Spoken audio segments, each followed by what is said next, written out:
Welcome to this episode of the GymInformer podcast. I'm Chris Gilbert, your host for this episode.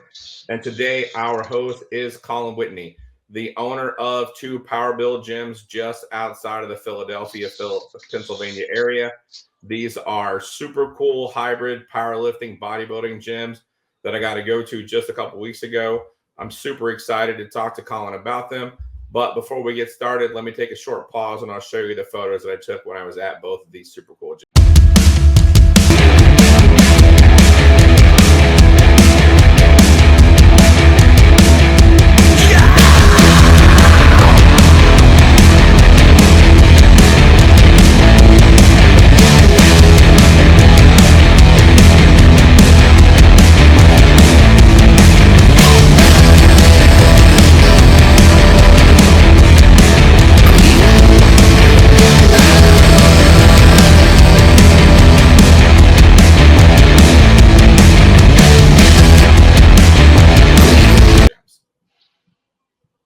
All right, Collin, I'm really excited to talk about the gyms, but before we get started talking about them, can you tell us, what was your path to becoming a gym owner?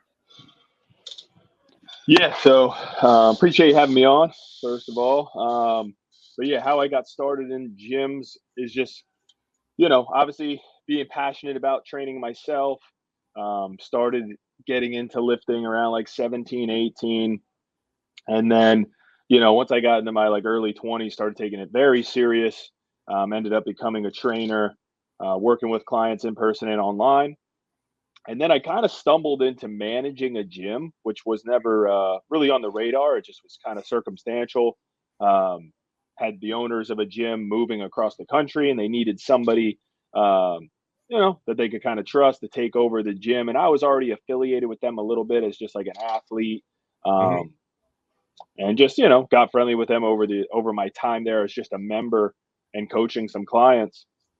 So I ended up managing this gym for a year and a half. Over the course of that time, there was some difficulties because obviously they were pretty hands off. I didn't really have all of the resources available to me, but we did pretty well. It just ended up, I think, getting to the point where the owners maybe just thought, you know, things would be better off in somebody else's hands. We kind of mutually parted ways, and after that experience, it kind of motivated me to do things 100% my way. And I was like, you Mm-hmm. know what? I am going to open a gym. So Nice. 6 months later, I opened a gym. And Oh, that's cool. how the first PWRBLD opened in 2019 in Conshohocken. Cool. Yeah. And having been to the new location that is now, um, I actually really appreciate and respect the way that you did things and the fact that you started really small and got your feet wet and figured out how to do what you needed to do before you jumped in and went all for it. 100%. Yeah, no, I mean, one of the things that I wanted to do is make sure that, it was going to work from more of my coaching and training side of the business. Like I honestly opened the gym as something that I knew I could do. After running a bigger gym, I was like, all right, I'm going to start a little smaller. I'm going to have a space that I can now boost my training. Having your own space allows you to obviously do more with personal training, gives you a little more credibility. So it was honestly to kind of also supplement my personal training and also content, and it also did that as well. So I knew better than to start with something too big, and not knowing how the next few months would go, it really worked out in my favor because obviously when COVID hits 6 months after you open a brand new business, no matter what the business is, it gets a Yeah. little scary. So luckily I was in a smaller space that was affordable because of my coaching and training, and we were able to survive long enough. And then honestly, it actually kind of ended up boosting our reputation. We opened up early and kind of blew the doors off the place, and then snowball effect, here we are a couple gyms later. Nice. Yeah. For anybody who hasn't seen the original gym, it Colin started out in a 3,000 square foot gym. So if you've seen the two, what I would call bucket list gyms online, that's not where it started.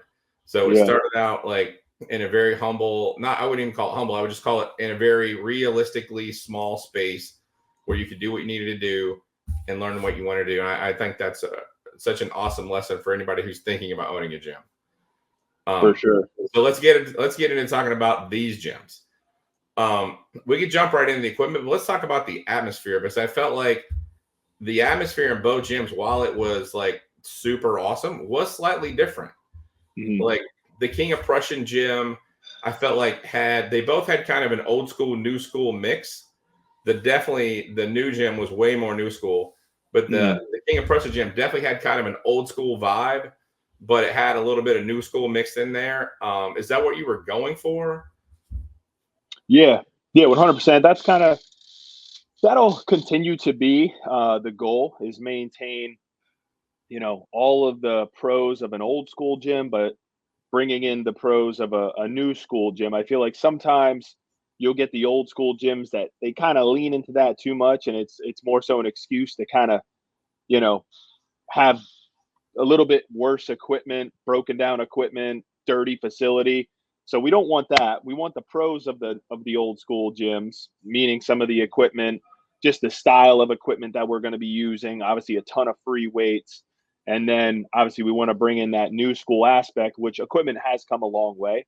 Mm-hmm. As good as some of the old school pieces are, the Nautilus, some of the hammer strength pieces, the Body Masters, some of the new stuff is it's evolved a bit. So learning from having the first location, which was pretty much all old school equipment with some rogue and newer powerlifting stuff.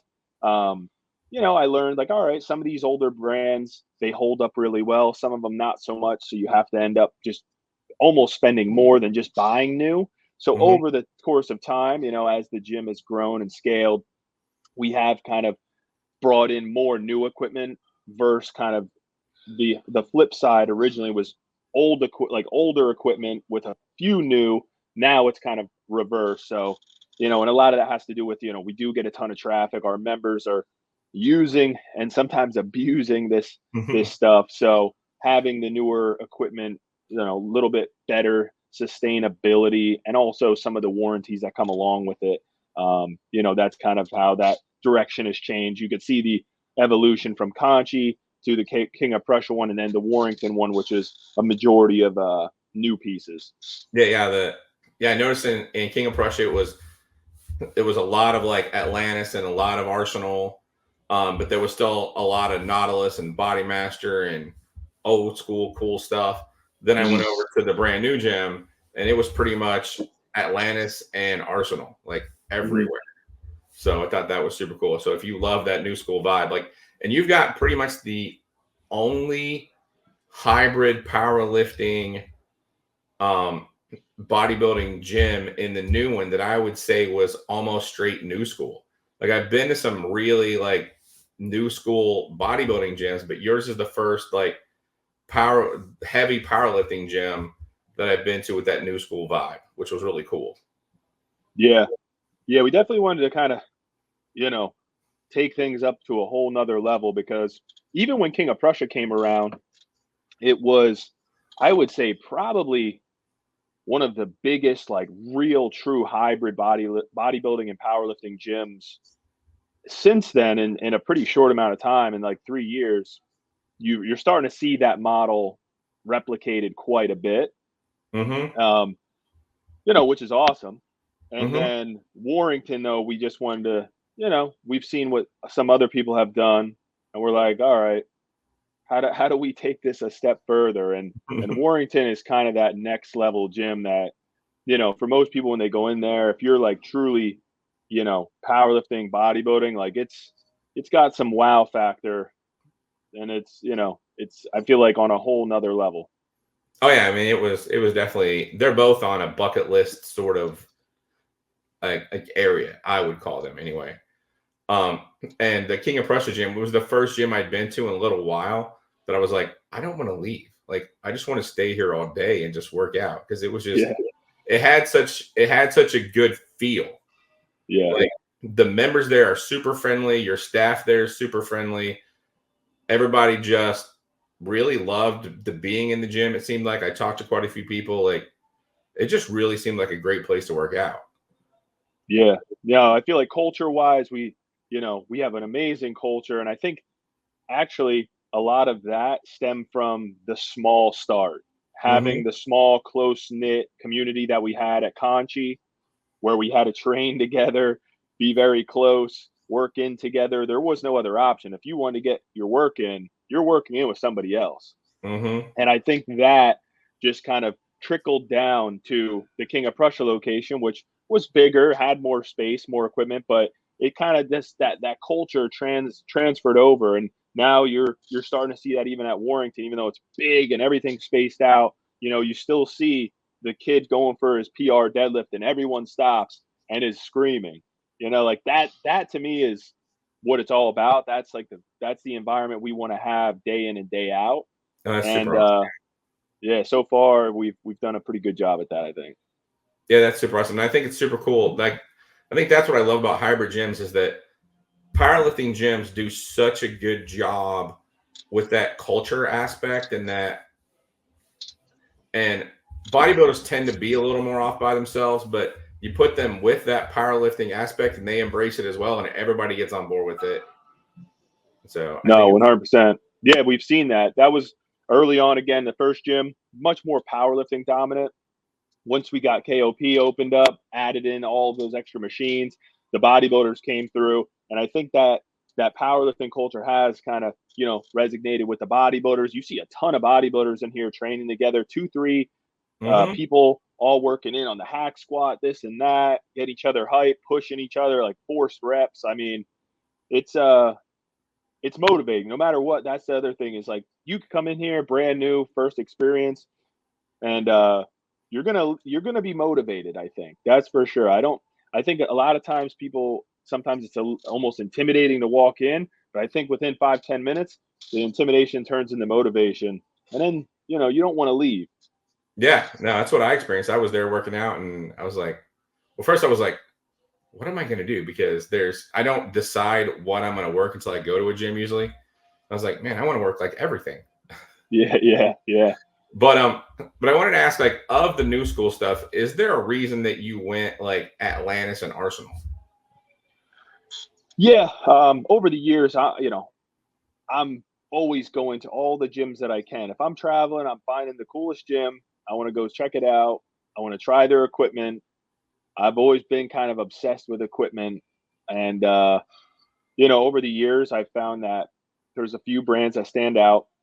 Arsenal, Atlantis, Prime's another one, Panada. There's, Yeah. there's, there's a bunch of really good brands, but, for us, we ended up, going heavy Arsenal, heavy Atlantis due to quality and then also pricing.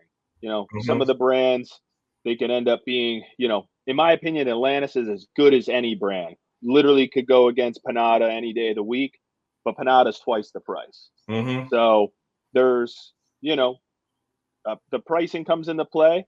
When you're trying to fill up a 20,000 square foot gym, it adds up really really quick. So it comes down to the quality and then price point. And also another big thing with us is, and probably the reason we're going to stick with a lot of the brands that you see currently in a Power Build gym is the customer service, because it's something that people don't necessarily think of initially when they're buying equipment. They're like, I'm buying equipment, who cares about customer service maybe. But if you're in a gym that gets the use that we get, customer service is everything, because things are going to break. Even if it is Right. high quality, things break. You need replacement parts. That makes a huge difference. I'm also one of my pet peeves is having equipment out of service. I will do whatever I can to get equipment back in service as quickly as possible. Like, the staff knows, if you put an out of service sign on a piece of equipment, I want to text immediately directly to me. That way I can send an email and get those parts, ordered and start that process, because, it takes a week, sometimes 2 weeks, sometimes depending on Mm-hmm. what you need. So, Atlantis has been incredible. Arsenal's always been incredible. I mean, with Arsenal, I literally have like the direct phone number for like their national sales rep, and he'll like jump on something. Nice. So yeah, it's good relationships make a big difference as well with equipment. Oh, that's huge. That's definitely huge. Yeah. So we know what we talked about the gyms where they are now. What's the future of Power Build? You had 3 gyms, you went down to 2, let go of the OG little gym. You've got the 2 big gyms now. Will there ever be another third Power Build or? Yeah, I think with the brand that we've created, I think with the community that we've created, I think there's a lot of potential areas that we could pop up and do really well and provide a lot of value to lifters of all styles. Mhm. So, gyms are very expensive. I talk to Right. a lot of aspiring gym owners and current gym owners, and I usually tell them, hey, like, don't rush into it. Make sure it's the right situation. Make sure it's the right space. There's so many things to consider, which I've figured out, whether through mistakes and the things I've done right. So not in a rush, but I always keep my eyes out for potential opportunities. So I'm getting spaces sent to me literally on a week to week basis, and when the next one happens, it'll be because it's like the right location, the right space, and we know the demand is there. So we feel like the demand part, we there's a lot of places that make sense. Mhm. The right space, that's a whole nother story because landlords are so different, what they're willing to do. And you that's the other big thing is a landlord is a partner at the end of the day. So you need to have a good partner in your landlord for a gym to make sense because it does take time. Ramping up memberships, the cost of even building a locker room is just it would blow people's minds. So that's a huge aspect of it. There's a lot of variables that I would take into consideration before just like jumping on another one. But Right. don't be surprised if you don't see another one relatively soon. That'd be awesome. I'd love to get back up there. Have a reason to get back up there. Yeah. Um, and see another one in sometime in the near future. Um, you mentioned leasing. Have you ever thought about or gone into down the road of like thinking about owning the building your gym is going to be in? Yeah. Yeah. I think that, if you're talking long term goals, that is something that I think would be definitely something I would like to do. But No problem. yeah, as far as making like a purchase of a space, definitely on the radar. But obviously, like if you're purchasing commercial space, most of the time it's a 20% down, which that's a lot of money up front. So Oh, tons. besides outfitting the gym, doing a potential build out, unless it was a gym prior, the upfront cost obviously goes way up, but obviously long term, it could make a lot more sense financially. So it will be something I look to do for sure. Yeah, I was wondering on your opinion because I know you talk on your social media a lot about like the ins and outs of gym ownership. So I just wonder what your thoughts were on that. We talked a lot about what you do really well, and you do a ton of things really well. Are there things or is there something that you feel like you wish you were doing better?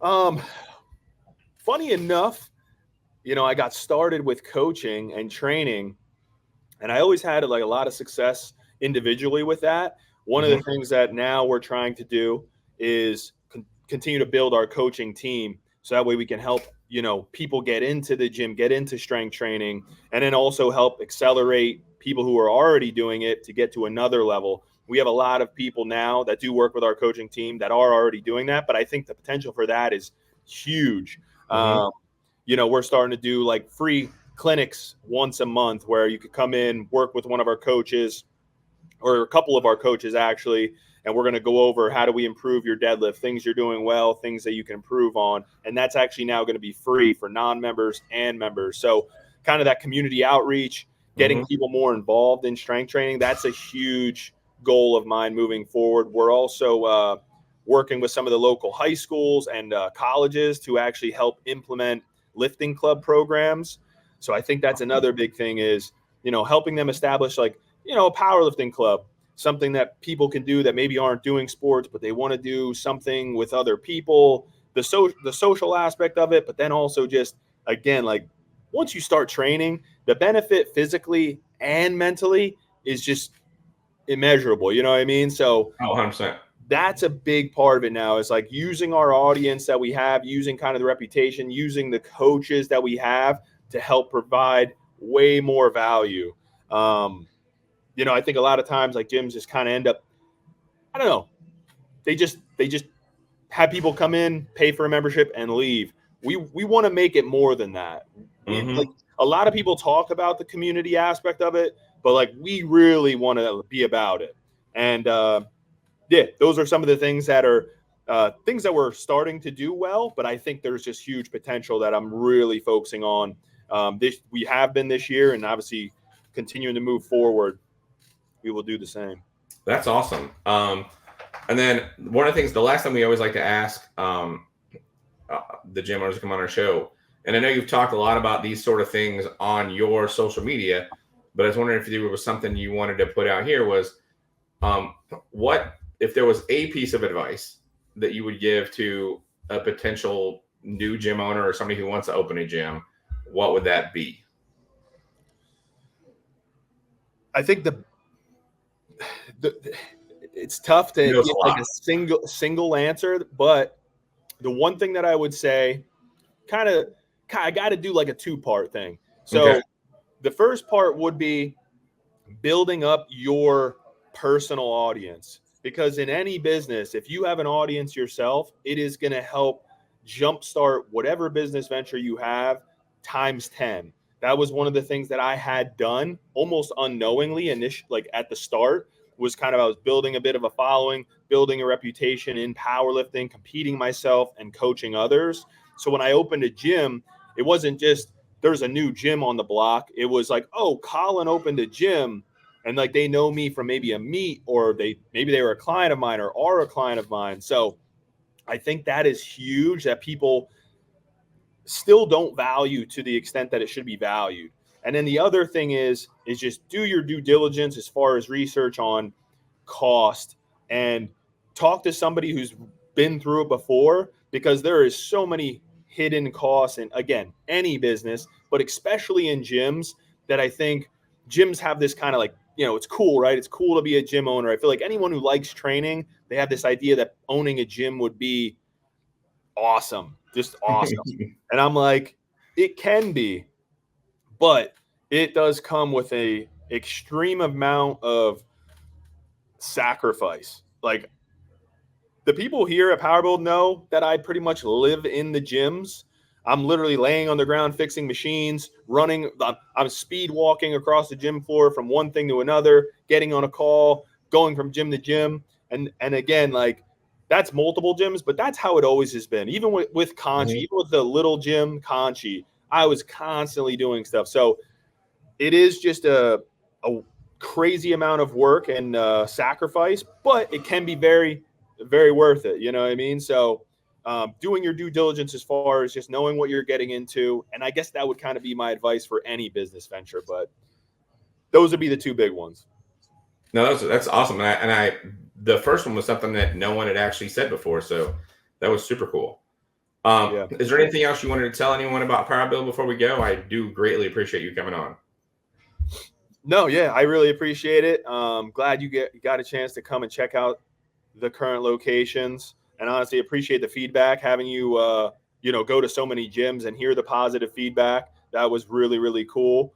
Because like sometimes when things are moving so fast, like I almost don't even ever it's like every once in a while I'll do it. I'll like take a step back and I'll be like, wow, like we have actually done something pretty freaking cool here. So it helps, like sometimes, like, you just get that positive feedback from somebody, and it's obviously highly respected because you've been to so many cool gyms. But yeah, no, the biggest thing I would say is if anyone's listening to this, I guess it would be, I'm a big believer in supporting, like independent gyms. I think a lot of the corporate and commercial gyms are very cookie cutter. I don't think they have members' value in mind. Not to shit on them completely, but like they don't. And if you have the opportunity to go to like an independent gym versus those commercial gyms, even if the price is a little bit different, I bet you that extra $10 you spend a month will be so much better spent because of the community that you end up meeting, the environment that you'll be in. I bet you your training is better and you see better results. So it's always one of those things where it's like, it's not always like the lowest cost is what you should do. look at what the real value is that you're going to get out of it. So, if there's a gym near you that's maybe like, I hear people are a little intimidated to come to a Power Build or maybe another gym similar, just go in once, walk in the door once, experience it once, and then I bet your opinion will change. Oh, 100%. Yeah. I mean, granted, I've been to like almost 300 gyms now, but at the same time, like once you go to a locally owned gym, whether it's hardcore or not, and you and I both know there's lots of different levels of hardcore. But once you go to a locally owned gym, you're not going back to a corporate gym. I promise. Yep. Like 100%. And if we could get all of the locally owned gym owners to understand that and to cheer for each other, because a win for a locally owned gym is a win for all locally owned gyms, I feel like. Yeah. And because every time somebody comes to a locally owned gym, they're not going back to a corporate gym. So that's a win for every locally owned gym, in my opinion. So if we can just get that kind of thing, and we just need more gym owners to understand that, like, the more that everyone can work together, the better off everyone will be. 100%. Yeah. And I think at the end of the day too, for like the listeners who are like, oh, like they like these gyms, they see them online, maybe they know of one locally. Telling you, if you go in, you experience it, the other thing it's going to do is it's going to keep you coming back, which is going to give you the consistency that you need to reach those results. Everyone has goals. You don't reach those goals without consistency.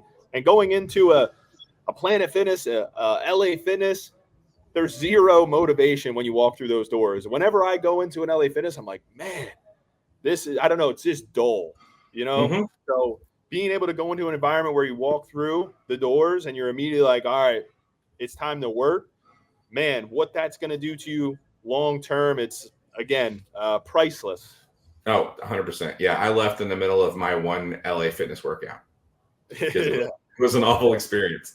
Yeah. But again, thank you for coming on. I greatly appreciate it. Absolutely, man. Thanks for having me. If you enjoyed this podcast, please hit the like button and subscribe to our channel for more great content.